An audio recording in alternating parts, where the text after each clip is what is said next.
Hello friends, welcome to our study channel study with RJ. दोस्तों, आज हम इस वीडियो में एसएसटी की टेस्ट सीरीज को आगे बढ़ा रहे हैं, जिसमें हमारा टेस्ट नंबर है 3rd और टॉपिक है उच्चतम न्यायालय और उच्च न्यायालय। अगर आपने इस टेस्ट सीरीज के पिछले वीडियो नहीं देखे हैं तो आप इस चैनल को विजिट करके देख सकते हैं।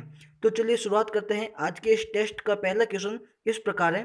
क्वेश्चन है, राष्ट्रीय न्यायिक परिषद का कार्य क्या है?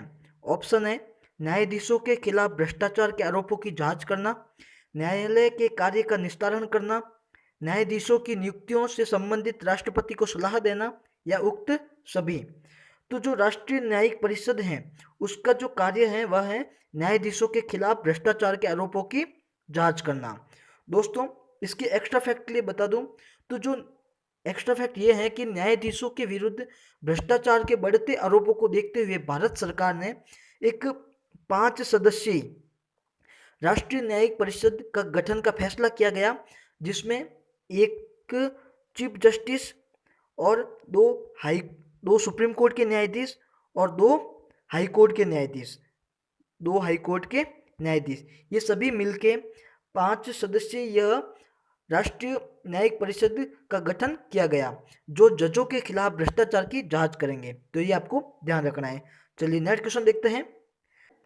उच्चतम न्यायालय के न्यायाधीश को पद से हटाने हेतु प्रस्ताव प्रस्तुत किया जाता है। ऑप्शन है, लोकसभा में, राज्यसभा में, संसद के किसी भी सदन में, या संसद के दोनों सदनों में एक साथ। तो जो उच्चतम न्यायालय के जो न्यायाधीश होते हैं उनको पद से हटाने हेतु जो प्रस्ताव प्रस्तुत किया जाता है वह संसद के किसी भी सदन में पेश किया जाता है। दोस्तों, ये जो संसद के किसी भी सदन में पेश किए जाने से अगर राज्यसभा में पेश किया जाता है तो जो राज्यसभा के कुल सदस्यों में से 50 सदस्यों के उस प्रस्ताव पर हस्ताक्षर होने जरूरी है, और अगर लोकसभा में पेश किया जाता है तो उस पर 100 सदस्यों के हस्ताक्षर होने जरूरी है, और इसको किसी भी सदन में पेश किया जाता है तो उसको विशेष बहुमत के साथ पास करना जरूरी होता है। उसके बाद आगे की कार्रवाई की जाती है और फिर राष्ट्रपति द्वारा उनको हटा दिया जाता है। तो ये आपको ध्यान रखना है। और आर्टिकल 124 के तहत यह हटाने का जो प्रावधान दिया गया है वह आर्टिकल 124 के तहत दिया गया है। तो ये आपको ध्यान रखना है। चलिए नेक्स्ट क्वेश्चन देखते हैं। भारत के किस केंद्र शासित प्रदेश का अपना उच्च न्यायालय है? चंडीगढ़, पुडुचेरी, अंडमान एवं निकोबार द्वीप समूह, या नई दिल्ली। तो जो केंद्र शासित प्रदेश है भारत का, केंद्र शासित प्रदेश का जो अपना उच्च न्यायालय है खुद का, वह है नई दिल्ली में। नई दिल्ली का खुद का उच्च न्यायालय है जो केंद्र शासित प्रदेश है। और अगर एक्स्ट्रा फैक्ट के लिए बता दूं तो जो चंडीगढ़ है उसके जो केस होते हैं वह या तो हरियाणा हाई कोर्ट में देखे जाते हैं या पंजाब हाई कोर्ट में देखे जा सकते हैं, और जो पुडुचेरी है उसके केस मद्रास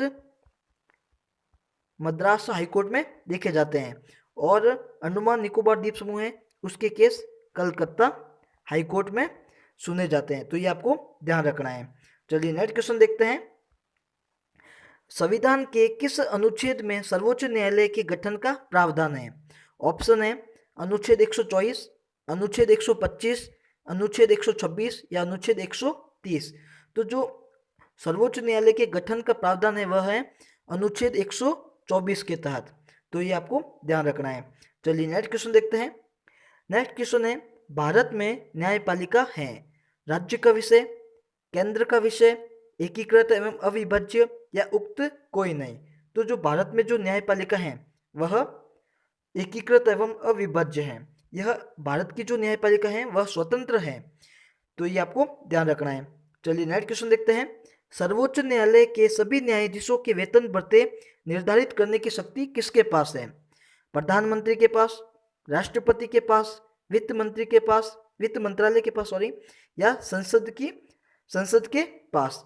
तो जो सर्वोच्च न्यायालय के जो न्यायाधीश होते हैं उनके जो वेतन भत्ते निर्धारित करने की शक्ति संसद को दी गई है, और संसद में भी संचित निधि पर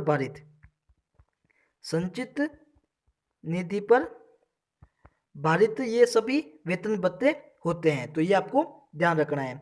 जो शक्ति किसको दी गई है? संसद को दी गई है। तो ये भी आपको ध्यान रखना है। चलिए नेक्स्ट क्वेश्चन देखते हैं। उच्च न्यायालय के न्यायाधीशों को पद से हटाया जा सकता है। संसद द्वारा महाभियोग प्रस्ताव पारित करके, राष्ट्रपति द्वारा संसद द्वारा पारित महाभियोग प्रस्ताव के आधार पर, राज्यपाल द्वारा संसद के महाभियोग प्रस्ताव के आधार पर, या प्रधानमंत्री की सलाह पर राष्ट्रपति द्वारा। तो दोस्तों उच्च न्यायालय के जो न्यायाधीश होते हैं उनको पद से किस प्रकार हटाया जा सकता है, तो जो इसका सही आंसर है वह है संसद द्वारा, राष्ट्रपति द्वारा संसद द्वारा पारित महाभियोग प्रस्ताव के आधार पर। ये राष्ट्रपति इनको हटाता है, संसद द्वारा पारित महाभियोग प्रस्ताव के आधार पर राष्ट्रपति द्वारा हटाया जाता है। तो ये आपको ध्यान रखना है। चलिए नेक्स्ट क्वेश्चन देखते हैं। भारत के प्रथम मुख्य न्यायाधीश कौन थे? Justice Y V. Chandrachud, justice Hiralal J Kania, justice Ranganath Pathak, justice J M. Munshi. तो जो भारत के प्रथम मुख्य न्यायाधीश थे वह थे जस्टिस हीरालाल जे कानिया। तो ये आपको ध्यान रखना है। चलिए नेक्स्ट क्वेश्चन देखते हैं। इंडियन हाईकोर्ट एक्ट कब पारित किया गया था? 1861, 1961, 1874 या 1950?